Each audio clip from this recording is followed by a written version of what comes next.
Hello साथीहरू, तपाईँहरू कस्तो हुनुहुन्छ? एकदम ठिक हुनु। म बहुत धेरै लामो टाइममा आएको थिएँ हो।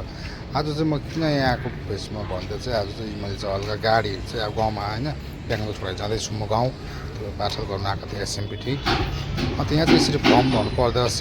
फर्म भरेपछि यहाँनिर धेरै कुरो आफ्नो डिटेल्सहरू भर्नु पर्दो रहेछ। यहाँनिर फर्म भरेपछि यहाँनिर कहाँ जाने के लाने कहाँ कता लाने सबै कुरो डिटेल्स लेखेपछि चाहिँ यहाँ चाहिँ अन्त फेरि यहाँ हाम्रो चाहिँ गाडी यहाँनिर आएर खडा गरेर भन्दो रहेछ होइन। यहाँ गाडी ल्याएर खडा गरिदियो हामीले कालो हात देखाउँदै नाच्दै आउँदैछ हो। अब चाहिँ यहाँ चाहिँ के हुन्छ भने गाडीको चाहिँ सबै तेलहरू खाली गर्नु पर्दो रहेछ। यहाँ चाहिँ अब एकदम जिरो गर्नु पर्दो रहेछ। अब मलाई थाहा थिएन त्यो कुरा। मैले चाहिँ अब 100 रुपियाँको तेल लगाएको थिएँ हिजो, तर पनि अब सक्यो होला भनेर मैले सोचेको थिएँ। अब मेरो फ्युल चाहिँ अब रेडै देखायो, तर पनि अब यहाँनिर चाहिँ अब तेल हुँदो रहेछ भित्र, त्यहाँ भित्र ब्याकअपमा बस्दो रहेछ होइन। यहाँ चाहिँ अब पर खाल्दा मैले भर्नु लागिरहेको छु। म चाहिँ यहाँनिर बसेर हल्का भिडियो बनाउँदै अन्त यहाँनिर अङ्कलले चाहिँ मजाले सबै उनीहरूको त्यो मेसिनबाट पाइप लगाएर सबै गाडी पुरै खाली गरिदिँदो रहेछ। अन्त पर तेल चाहिँ अब हामीले एउटा मात्रै बोतल ल्याएर आएको थिएँ। बोतलमा चाहिँ अब त्यो एक बोतल त्यो पानी 20 लिटरको त्यो पनि बाटोमा भेटाएर ल्याएर आएको थिएँ। त्यही बोतलमा चाहिँ पानी अब त्यो तेल चाहिँ भरेर घर लान्छु, घरमा मैला हुन्छ भने। यहाँ चाहिँ अब एक बोतल लगभग भरिसकेको छ।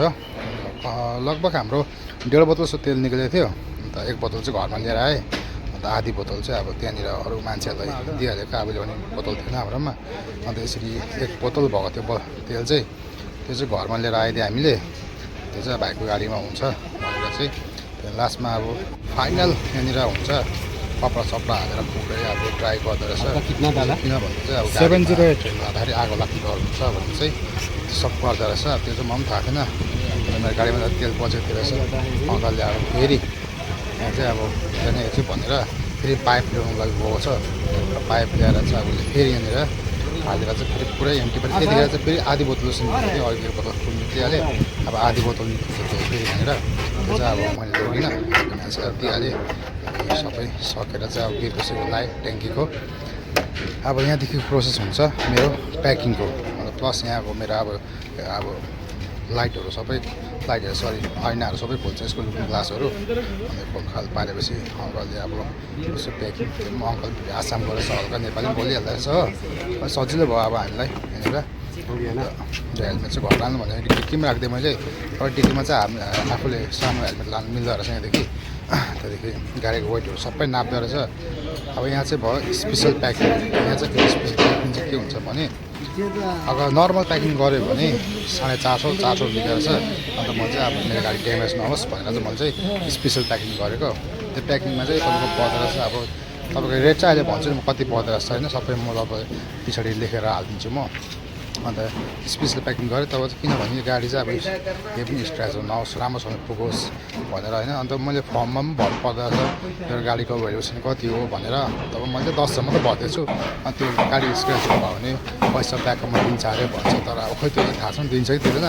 तर अब मैले 10 जस्तो लेखिदिएको छु। अगर मेरो गाडी केही स्क्रच भयो भने केही भयो भने तलमाथि गाडीमा केही भयो भने उनीहरूले रेलवेको कम्पनी तर्फबाट हामीलाई जति हामी लेखेको छु भ्यालुएसन त्यो चाहिँ हामी रिटर्न दिन्छ अरे भन्छ। त्यो चाहिँ दिन्छ दिन्छ त्योमा हामीलाई पनि थाहा छैन। अब त्यो भन्छ त्यहाँ अब लेख्नु चाहिँ लेखेको छ फर्ममा। अन्त अङ्कलले टक्कै यहाँनिर चाहिँ अब पुरै अब स्पेसल प्याकिङ गर्दैछ। अब अरूले त कतिले नर्मल गर्यो, तर म चाहिँ अब स्पेसल गर्दै भनेर चाहिँ अब त्योहरू गरिदिएको। अङ्कलले अब अगाडि पछाडि पुरै अब गरेर चाहिँ फाइनल प्याकिङ यो चाहिँ मेरो फाइनल प्याकिङ चाहिँ।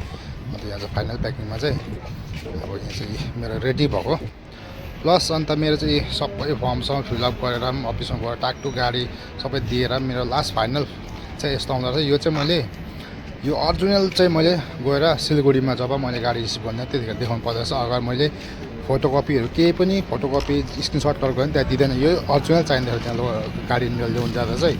अब त्यसको भिडियो म नेक्स्ट टाइम जब घरमा यसको म जान्छु तब त्यो भन्छु नि सबैहरूलाई।